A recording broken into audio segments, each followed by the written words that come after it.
ముఖ్యమంత్రి మీ ఓట్లతో గెలిచినోడు, మీకేమన్నా మంచి చేయాల్సినోడు ఏం చేస్తున్నాడు? ఇవాళ 70 మంది మీద కేసులు పెట్టి 40 మందిని 40 రోజులు జైల్లో పెట్టి ఆడబిడ్డలను గోసవుచ్చుకున్నాడు.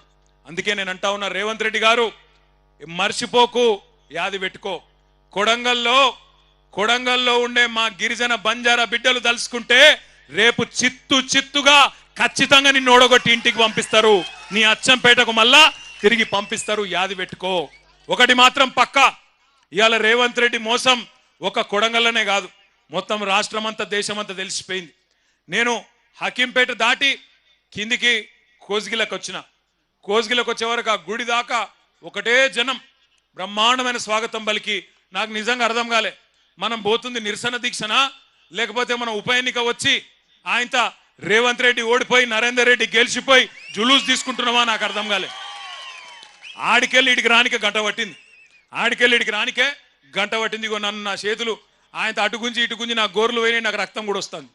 గట్ల అయిపోయింది నా పరిస్థితి. అలా అంటే ఇవాళ ఎట్లున్నదంటే ముఖ్యమంత్రి నియోజకవర్గంలో కూడా ఎప్పుడు ఎన్నిక వస్తుందా, ఎప్పుడు కాంగ్రెస్ పార్టీని బొంద పెడదామా, వీళ్ళ మోసాలకు బుద్ధి చెప్పుదామా. నేను చెప్పేది కరెక్టేనా పక్కానా? ఒక పని చేద్దాం మరి, రేవంత్ రెడ్డి గారు నీకు ఒక బంపర్ ఆఫర్ ఇస్తున్నాం. చలో నీకు ఒక బంపర్ ఆఫర్. నువ్వు అంటున్నావు కదా నేను కుల గణన చేసిన బీసీలందరూ సంతోషంగా ఉండరు, నేను రైతు బంద్ వేసిన రైతులందరూ సంతోషంగా ఉండరు, రైతు కూలీలకు పైసలు వేసిన వాళ్ళు సంతోషంగా ఉన్నారు, అందరు ఇండ్లకు కాయిదాలు ఇచ్చిన పేదోళ్ళందరూ సంతోషంగా ఉన్నారు అంటున్నావు కదా.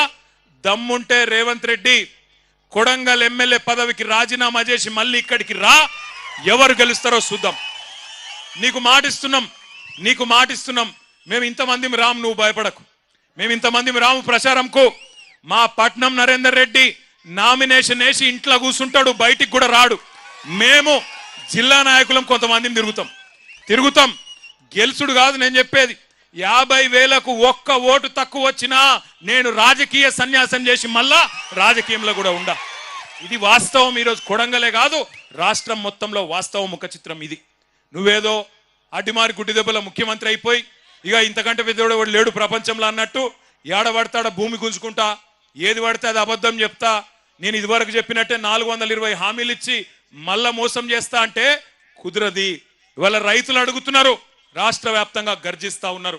మీరు చూస్తున్నారు వీడియోలు, ఆ వాట్సాప్లలో వస్తున్నాయి ఆ వీడియోలు, ప్రజలు మాట్లాడేటి. అవి ఏం తిట్లా నాకు అర్థం కాదు. అవి ఏమన్నా తిట్లా? ఇంకోడు మనిషి అంటోడైతే బకెట్లో 2 మగులు నీళ్ళు పోసుకొని దుంకి చచ్చిపోతుండే. ఇక రేవంత్ రెడ్డి కాబట్టి ఇక నడుస్తుంది, రేషం లేని బతుకు కాబట్టి నడుస్తుంది. నేను అంటున్నా ఒక్కసారి ఆలోచన చేయండి, అవి ఏం తిట్లు? తెలుగు భాషలో గన్ని తిట్లుంటాయని కూడా తెలియదు నాకు.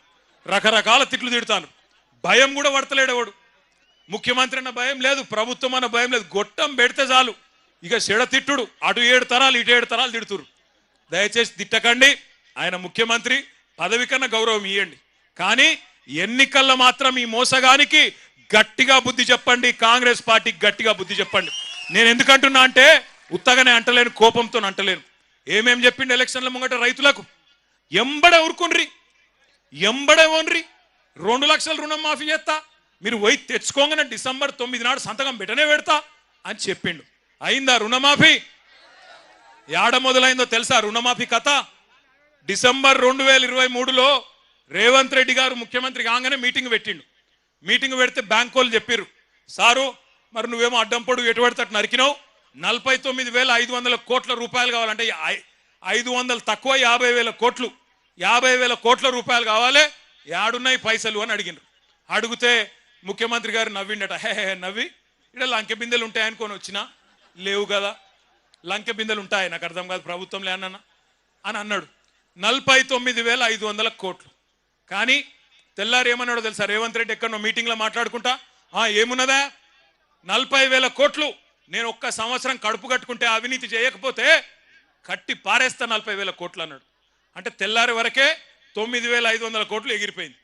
మళ్ళా మూడో రోజు క్యాబినెట్ మీటింగ్ పెట్టిండు. క్యాబినెట్ తీర్మానం చేసిర్రట. ఏమని? రైతు రుణమాఫీకి 31,000 కోట్లు సరిపోతాయని. ఇంకో 9,000 కోట్లు మింగిన రాయంత. ఆడికెళ్ళి మళ్ళా బడ్జెట్ పెట్టిండు అసెంబ్లీలో. బడ్జెట్లోకి వచ్చే వరకు 26,000 కోట్లు అని పెట్టిరు.